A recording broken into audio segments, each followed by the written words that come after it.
السلام عليكم. ازيكم يا شباب؟ عاملين ايه؟ ايه الاخبار؟ معانا النهارده عربيه موجوده في السوق بقالها فتره يعني، ويمكن احنا كنا عملنا ريفيو قبل كده للجيل اللي فات منها. بس الجيل ده بقى يعني اتحسن كتير. موتور تيربو، كانت قبل كده بتنزل تنفس طبيعي وتيربو، دلوقتي بتنزل موتور تيربو.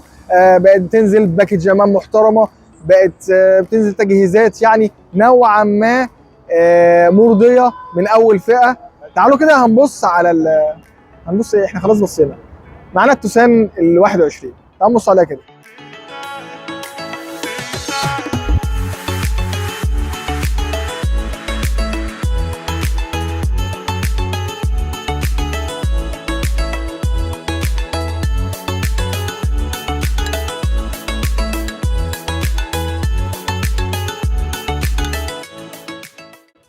معانا التوسان ال ان اكس 4، يعني يمكن العربيه دي احسن كتير من الجيل اللي فات. العربيه بتنزل زي ما قلت تجهيزات مرضيه من اول فئه، باكج امان اي بي اس واي بي دي، 6 ايرباج.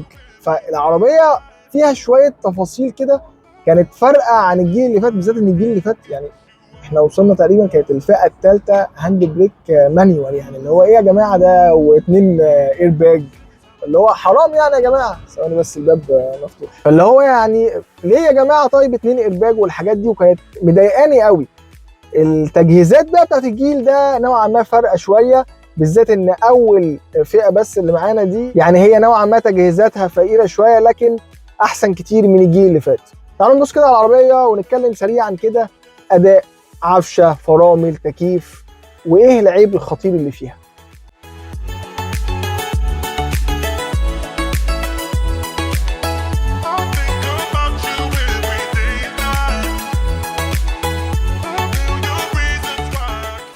طيب تعالوا نبص كده على الانتريو بتاعت العربيه ونتكلم على التجهيزات بتاعتها في السريع.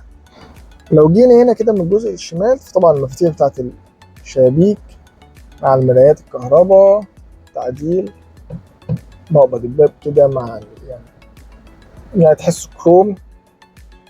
في طبعا بيانو بلاك هنا مع التريم ده. نيجي بقى للدريكسيون والداشبورد، يعني مش عارف التكييف اخباره ايه بس نقلله شويه. نيجي طبعا للداشبورد. طبعا الداشبورد دي عشان اول فئه، بدايه من تاني فئه بتبقى ديجيتال.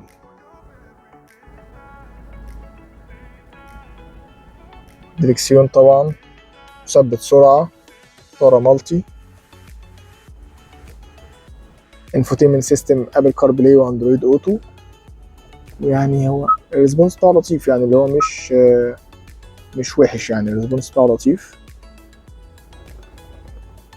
هاند بريك كهرباء من اول فئه، وثلاثه درايف مود. ويعني عايز اقول لكم ان ايكو، نورمال، وسبورت. السبورت فارق قوي في الاداء، وطبعا فيها اوتو ستارت واوتو هولد. طيب اتكلمنا عن التجهيزات الداخليه العربيه، مطاره مالتي، لمثبت سرعه، الانفوتينمنت سيستم، لتكييف دول زون. طبعا زي ما قلت الهاند بريك كهرباء من اول فئه مع الاوتو ستارت مع الثلاثه درايف مود.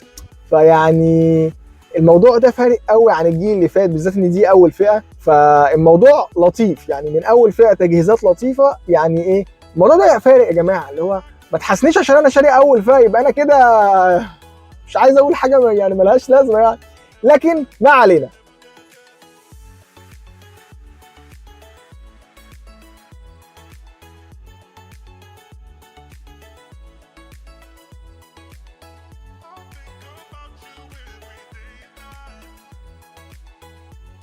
طيب لو هنتكلم بقى عن الاداء بتاع العربيه، فالعربيه بتيجي بموتور 1600 تيربو متصل بفتيس دي جي دراي.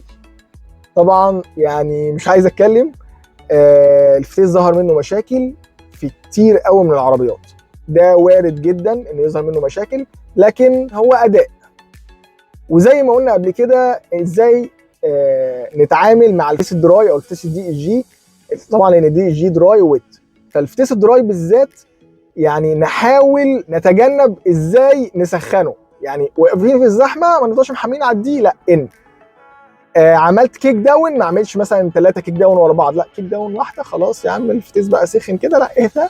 مثلا عملت اكسلريشن من 0 ل 100 من الثبات، ما اجيش اعملهم 3 4 مرات ورا بعض، الفتيس طبيعي يسخن ويجيب كلاتشات اصلا، هو اصلا بيتلكك، الفتيس بيتلكك.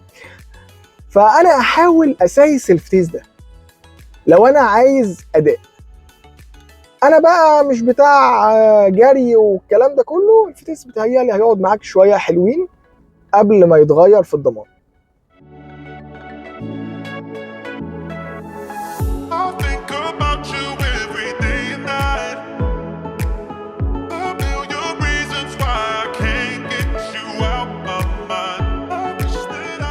تعالوا كده نبص بص على الخامات. يعني زي ما قلنا هنا التريم مع خط البيانو بلاك ده مع الطاره طبعا، وهنا يعني بلاستيك اللي هو مش رخم قوي، مع سوفت تاتش، سوفت تاتش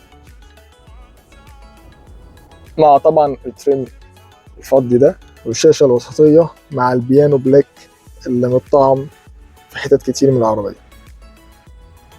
فزي ما قلت الجيل ده مختلف كتير عن الجيل القديم.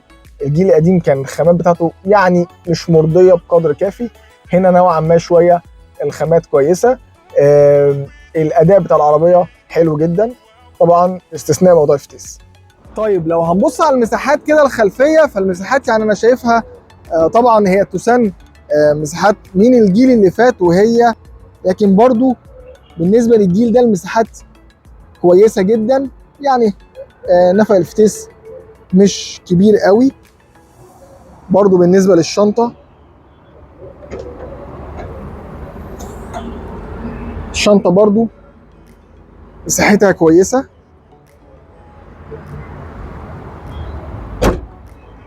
لو هنتكلم عن التكييف بتاع العربيه، فالتكييف بتاع العربيه طبعا كوري مش محتاج كلام كتير عليه، لكن التكييف كويس.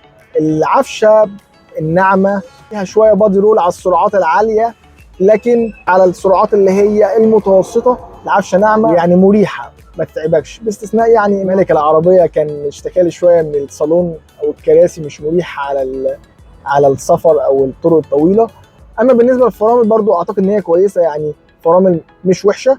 فتعليق الوحيد على العربيه الفتيس بتاعها، العربيه كويسه، التجهيزات مرضيه من اول فئه، لكن تعليق الوحيد على الفتيس بتاعها. طيب ده كان ريفيو سريع كده عن الهيونداي توسان الان اكس 4 او الهيونداي توسان ال 2021 او الشكل الجديد. يعني اتمنى ان هو يكون عجبكم، وما تنسوش طبعا لايك وفولو وسبسكرايب والحاجات اللي انتوا عارفينها دي عشان تتابعوا الحاجات الجديده ان شاء الله. لو في حد كان متردد يشتري العربيه وما يشتريهاش، هو اكيد يعني ما يشتريهاش. لا يا جماعه انا بهزر، هو بس العيب الوحيد اللي انا قلته اللي ما عجبنيش في العربيه وهو طبعا الفتيس. هتعرف تتكيف مع الفتيس ده دوس، مش هتعرف يبقى it's up to you. السلام عليكم.